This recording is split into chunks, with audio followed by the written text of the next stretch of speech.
Waalaikumsalam. Selamat tengah hari. Saya Puan Nurlaila Abdullah, kaunselor pelatih dari Universiti Bahasa Malaysia. Boleh saya tahu siapa yang berada di depan saya ini? Assalamualaikum, saya Hamizah, kerja sebagai software tester di sebuah IT company. Itu saja. Rasa apa yang selesa untuk saya panggil?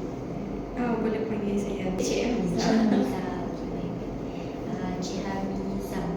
Jadi Cik Hamizah pernah tak attend mana-mana sesi kaunseling sebelum ni? Tak pernah. Tak pernah dari zaman sekolah? Ya. Okey, baik. Maksudnya ini adalah merupakan sesi kaunseling pertama Cik Hamizah. Betul.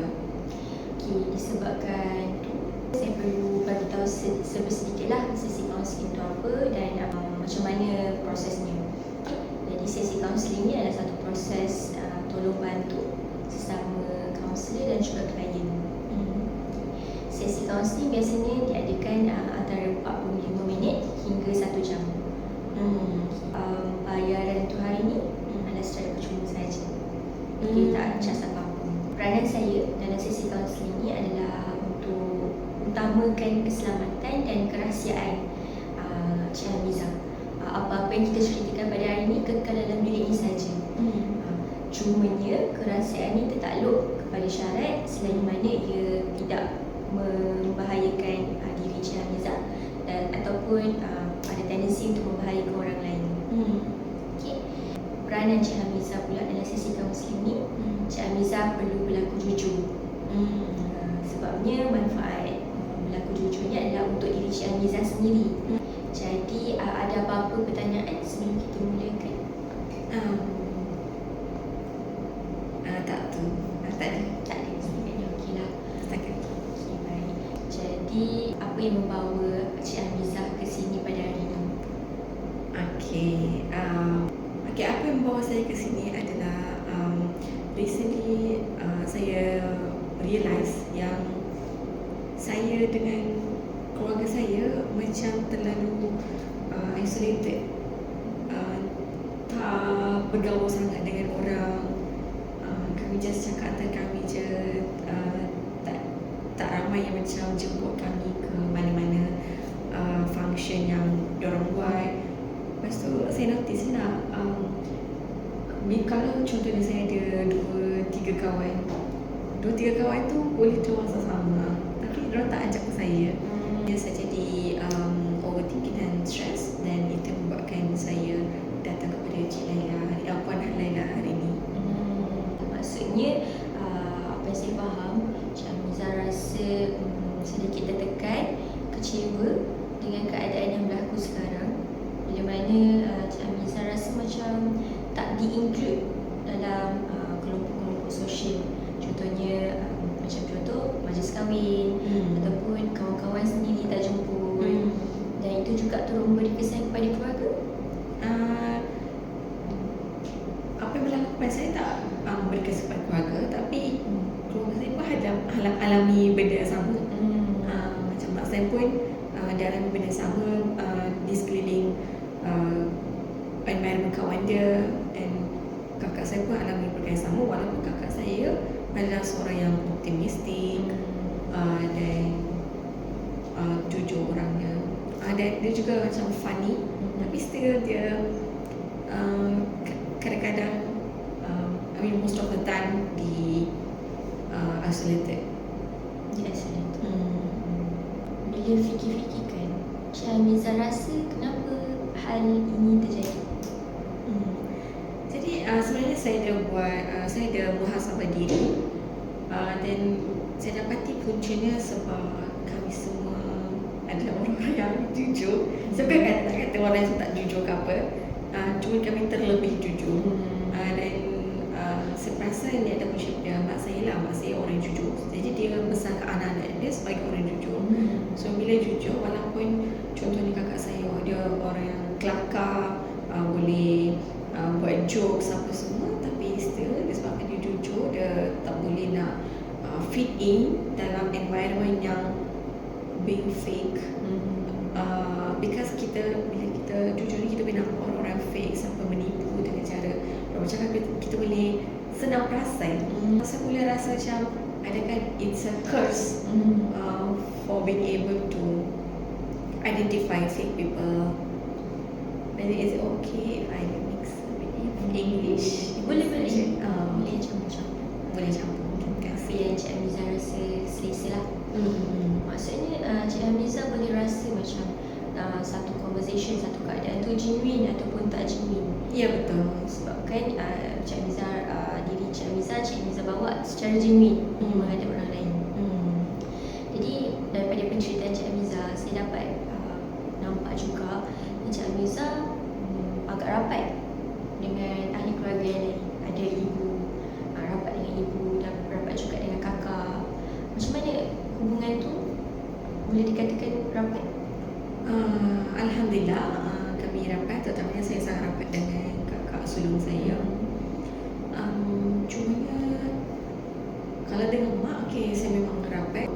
Kami jaga antara ahli keluarga kami bila it comes to third person.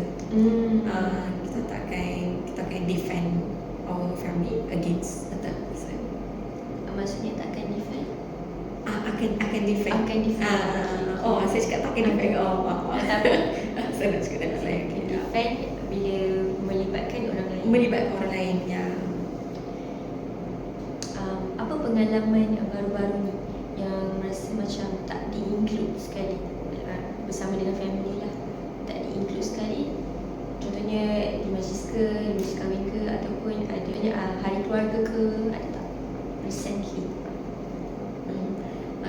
Pengalaman yang paling recent baru-baru ni, benda tu buatkan saya marah. Pada asalnya saya tak marah pun dengan dia buat macam tu, tapi bila dia menipu ni, saya rasa marah. Dan saya bukan marah, macam kecewa ya. Saya kecewa. Kenapa dia kena menipu? Padahal saya tak tanya pun sebenarnya. Daripada penceritaan Hamiza ni kan, saya nampak ada a few words yang dekat dengan penceritaan Hamiza ni. Cuma kita fokus pada tema kejujuran penipuan ni kan. Macam mana Cik Hamiza boleh simpulkan bahawa tadi Cik Hamiza ada kata muhasabah diri. Cik Hamiza ada buat reflection juga kenapa hal-hal macam ni berlaku sebagainya. Dan macam mana kesimpulan yang Cik Hamiza dapat tu adalah kerana Cik Hamiza dan keluarga terlalu jujur dan orang lain tu cuba menipu.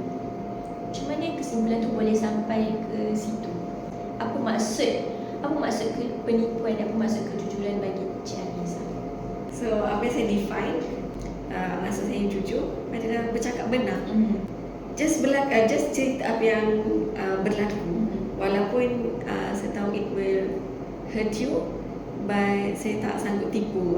Saya lagi sanggup bercakap kebenaran, walaupun tahu itu akan menyakiti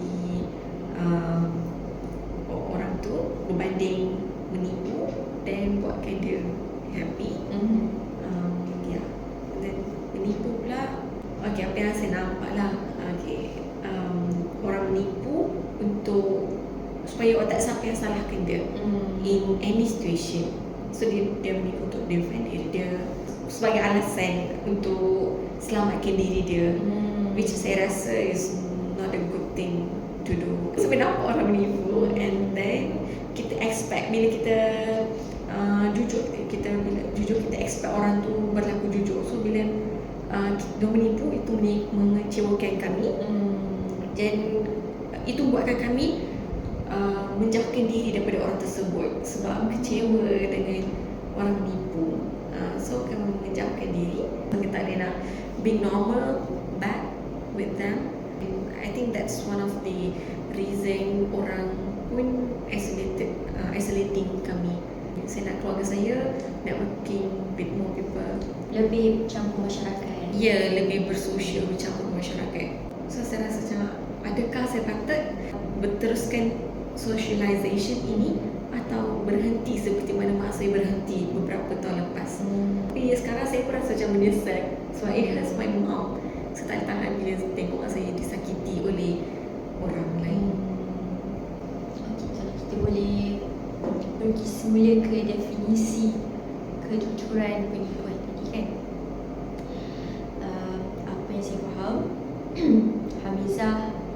beranggapan bahawa penipuan dilakukan supaya orang tu boleh defend diri dia daripada orang lain salahkan. Adakah itu juga puncanya kenapa Hamizah dan keluarga menekankan kejujuran? Adakah sebab biasanya dipersalahkan selalunya? Tak. Nature kami memang just beritahu what happens, what really happens, what I really did.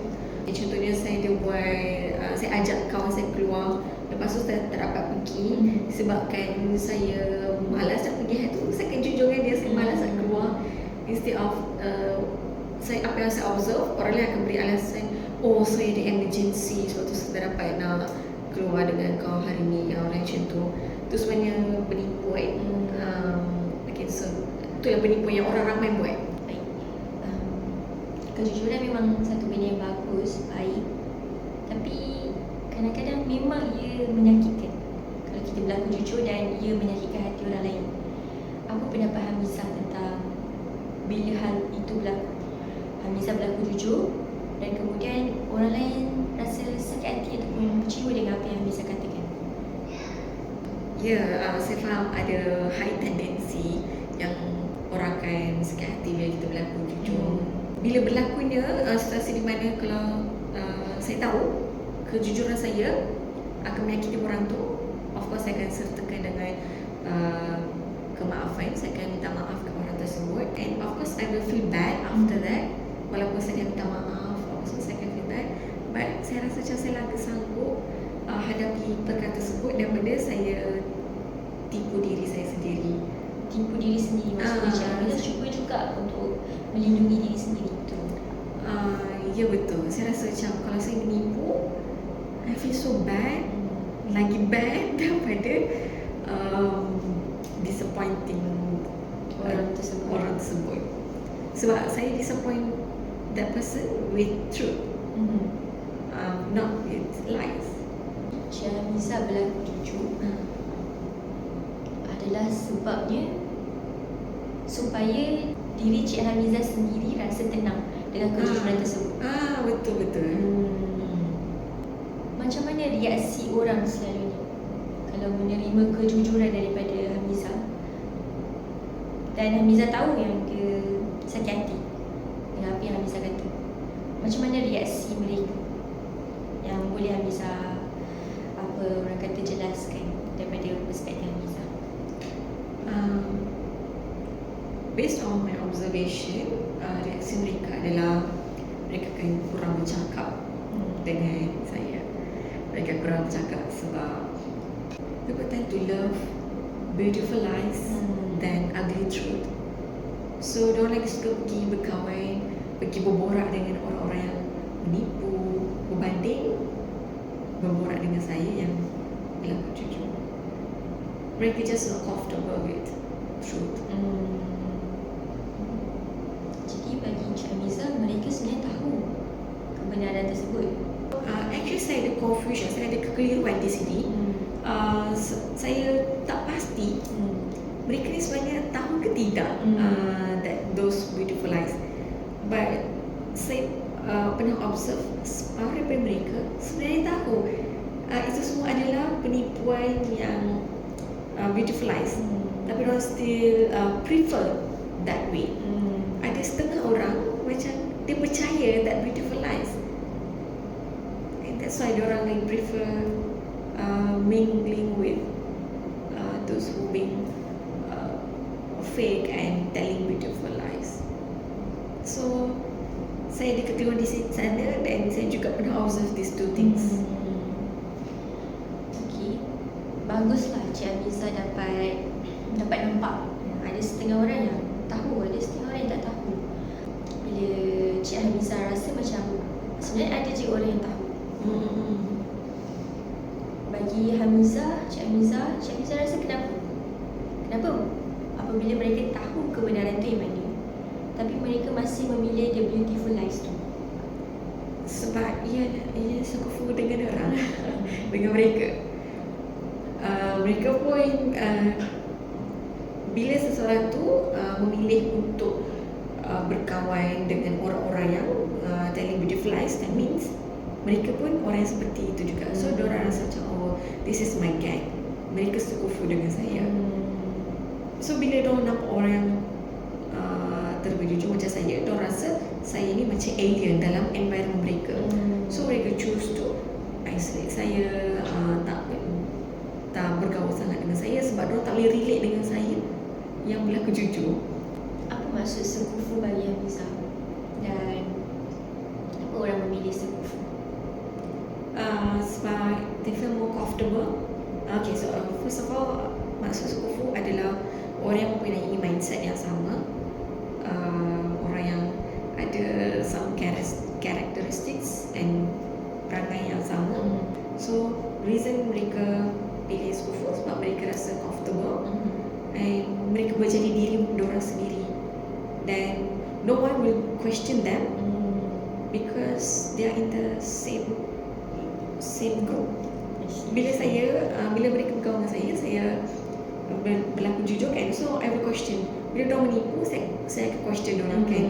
Kalau orang-orang yang being fake and actually you don't know what's the name of this group, so saya rasa macam susah nak identify mereka. Kita bagi cakap apa nama? Bagi jawab. Macam Hamiza bagi cakap apa nama? Okay, fake people lah. Okay, saya name them fake people. So fake people, diorang macam saya observe yang orang-orang fake ni kat depan orang diorang communicate tu sangat baik, tapi diorang memburukkan orang tersebut kat belakang. Okay. Maksudnya Cik Hamiza banyak buat pemerhatian sebenarnya kan? Oh yes, saya sangat observant. Tengok macam mana orang layan Cik Hamiza dan keluarga. That's why this observing thing is actually hurts me a lot. Because a slight changes in your behavior, I can notice, and it will hurt me. And I tak tahu macam nak be normal back with you, and that's why bukan setakat orang isolating me, but I'm also isolating myself to make sure I don't hurt myself. Yes. You try to protect yourself. Yes. Kan? Daripada penjarakan diri dengan orang lain ni sebenarnya disebabkan adalah rasa kasih sayang pada diri sendiri, untuk lindungi diri sendiri. Itu juga kenapa kita ada perasaan marah. Tuhan tu bagi semua orang yang berasa marah kepada orang lain, semua orang yang berasa kecewa dengan orang lain, sebenarnya perasaan tu equals to rasa sayang terhadap diri sendiri. Kenapa mereka buat begini pada aku? Aku tak layak untuk diperlakukan sebegitu. Bisa boleh rasa marah, boleh rasa kecewa, perasaan tu semua valid. Dan apa yang saya nampak juga, saya perspektif Cik Hamiza terhadap definisi penipuan, kejujuran sebenarnya semuanya berasal daripada pengalaman-pengalaman yang pernah di-betray, dikhianati. Betul. Disebabkan benda-benda ni membuatkan adanya definisi kejujuran dan penipuan tadi tu. Betul. Membuatkan Cik Hamiza lebih menjadi seorang pemerhati. Tengok dulu orang tu macam mana, okey ke tak, kan? Sebab kita tak nak disakiti sekali lagi. Betul. Kita bawa balik topik tadi tersebut kepada tema penipuan pula. Okey. Bagi Hamiza tadi, Hamiza ada sebut orang menipu disebabkan Hamiza confused, masa dia confused. Kenapa ada orang yang menipu padahal dia tahu kebenaran, dan ada orang yang Hamiza tak tahu. Dia tahu ke tak tahu sebenarnya.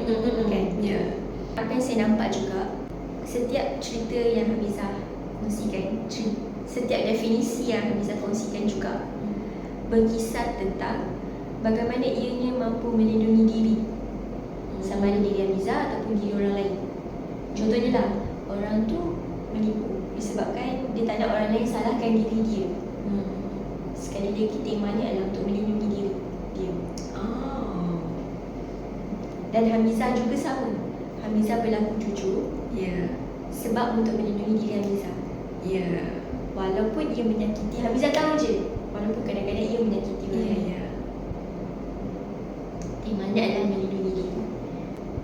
Dan penipuan pula, sebenarnya ada orang yang menipu bukan untuk melindungi diri. Cik Hamiza rasa macam mana? Apa tu tak kenapa saya ini? Dan boleh tak, kalau Kalau saya katakan pendapat saya tu, boleh tak Cik Hamiza fikirkan apa sebab lain orang menipu selain daripada melindungi diri sendiri? Apa sebab lain? Okey, untuk mencapai kejayaan. Sekali lagi untuk diri sendiri. Okey. Tak apa, boleh je cakap. Boleh je cakap apa. Nanti kita susun dalam grup-grupnya. Berdasarkan experience saya nampak orang menipu bila dia perlu naik pangkat di tempat kerjanya, dan bila dia perlu more socialize. Kalau dia nak expand dia punya networking, dia perlu menipu sebab nak tunjuk diri dia lagi confident. Sebab that person again. Secara jujur saya tak boleh fikir apa alasan lain selain it goes back to that person. Okay, tell me apa alasannya. Apa yang saya faham, orang menipu untuk kepentingan diri sendiri. Sebab saya, okay, this is my mindset lah. Kalau ada reason lain untuk orang menipu, boleh puan kongsikan dengan saya. Minta pendapat saya kan. Sebab saya nak tambah knowledge. Nak tambah Kira knowledge juga. Okay. It goes back to reason Hamiza berlaku jujur. Cik Hamiza berlaku jujur in all situation. Walaupun orang yang Cik Hamiza berdepan tu sakit hati ataupun tak sakit hati. Kita kan ada masing-masing ada mindset masing-masing, betul? Ada attitude masing-masing. Okay, ada orang kata priority. Semua orang ada priority. Mungkin bagi Cik Hamiza, prioritinya adalah berlaku jujur. Ya, betul. Dan ada orang lain yang prioriti dia bukan untuk diri dia, tapi untuk orang lain. Macam Cik Hamiza, saya nampak tadi kan kita ada cakap tadi, Cik Hamiza lebih melindungi diri. Dan Cik Hamiza juga nampak refleks juga pada orang lain. Cik Hamiza baca orang lain juga, cuba melindungi diri dia.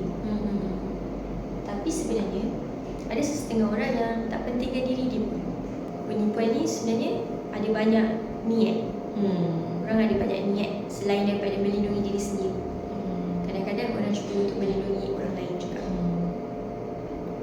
Setuju. Setuju? Ya, saya setuju. Cik Hamiza rasa lepas dengar apa saya cakap ni kan, Cik Hamiza boleh tak kaitkan dengan apa-apa pengalaman tentang orang yang menipu diri Cik Hamiza, tapi Cik Hamiza rasa mungkin dia ni cuba untuk melindungi orang lain atau melindungi Hamiza sendiri. Ya. Ada juga berlaku situasi di mana reason dia menipu untuk melindungi diri saya, tapi saya tak sedar. Saya rasa marah sebab dia tak percayakan saya. Saya rasa macam dia melindungi orang tu, Orang lain. orang lain, Okay. instead of melindungi saya. Tapi rupanya niat dia bila macam saya marah apa semua, dia confess, dia menipu, dia berkata begitu untuk melindungi diri saya sebenarnya. Tapi saya pula rasa macam it's better if you have told the truth than cakap baik pasal orang tu demi lindungi saya. Jadi saya nak tanya pada pendapat Hamiza, kenapa kakak nak melindungi Hamiza? Sebab dia sayang saya. Tapi reason dia sebab dia sayang saya, dia nak protect my feelings, my mental health that time. So masa tu saya sangat-sangat down. Bagus. Maksudnya Cik Hamiza dah boleh faham ke yang penipuan ni sebenarnya ada banyak jenis niat.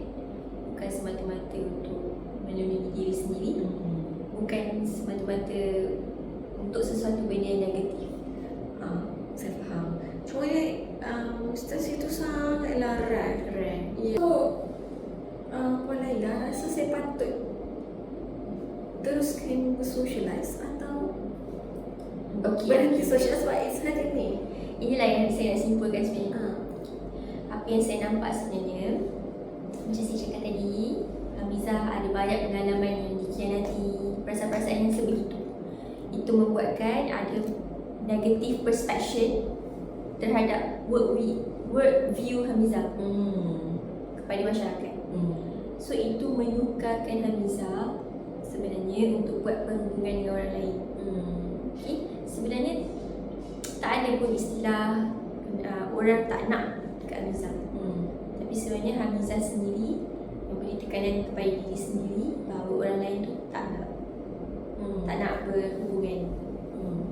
Saya nak betulkan sedikit di situ. Sebenarnya saya sangat selesa untuk memulakan perhubungan dengan orang baru yang tak ada apa-apa knowledge pasal diri saya. Saya lagi selesa dengan strangers sebab dia boleh menjudge saya boleh menjudge dia. So saya cuma ada masalah untuk maintain perhubungan dia. Bila dia dah tahu sedikit pasal saya dah tahu sedikit pasal dia, nak maintain perhubungan itu yang jadi perkara yang sukar untuk saya berbanding buat kawan baru. Buat kawan baru saya sangat senang. Nak maintain kawan itu is the hardest part. Baru sebabnya barulah kita akan nampak kekurangan dia. Kita rasa menipu ni awal-awal dulu tak macam ni. Betul. Di situ pun ada problem dia juga. Sebabnya Hamiza tak faham lagi kenapa orang menipu. Apa yang membuatkan orang menipu, dan selama yang Hamiza hadapi selama ni adalah orang menipu disebabkan untuk melindungi diri sendiri. Dan Hamiza tak nampak lagi kenapa orang-orang menipu disebabkan benda-benda yang lain, benda-benda yang positif, lebih positif lah. Okay? Mungkin kita akan explore lagi perkara tersebut. So maybe intervention yang akan datang, untuk sesi yang kedua ni kita akan buat intervention untuk betulkan semula perspektif ini. Perspektif di mana semua orang tu jahat. Bukan jahat lah, tapi Saya faham. Kerana saya memang rasa macam orang semua jahat. kan kita akan ada perspektif yang orang ni negatif. Okay? Sebab benda tu penting untuk diri Hamiza juga sebenarnya. Okay? Supaya Hamiza dapat rasa tenang bila dia berjumpa dengan orang. Kita genuinely welcoming dia, bukannya rasa macam say something kan dia ni. Mesti lepas macam tu lah. Kita nak bagi diri Hamiza sendiri rasa seronok, rasa tenang untuk berjumpa dengan orang, tanpa ada rasa macam mesti ada udang di Zulmi. Kita dapatkan sesi di sini. Kita berjumpa lagi di minggu hadapan.